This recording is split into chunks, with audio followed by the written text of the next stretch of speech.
நீர்வானம் நிலம் காற்று நெருப்பான ஐம்பூதம் உனதானை தனை ஏற்று பணியாற்றுதே. பார்போற்றும் தேவாரம் ஆழ்வார்கள் தமிழாரம் இவையாவும் எழிலே உன் பதம் போற்றுதே. திரிசூலம் கரம் ஏந்தும் மாகாளி உமையே கருமாரி மகமாயி காப்பாற்று எனையே.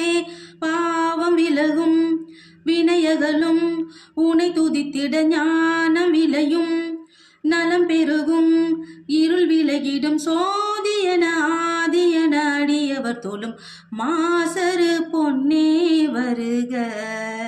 திரிபுரம் அதை எரித்த ஈசனின் பங்கே வருக. மாதவன் தங்காய் வருக. மணிரதம் அதில் உலவ வாசலில் இங்கே வருக.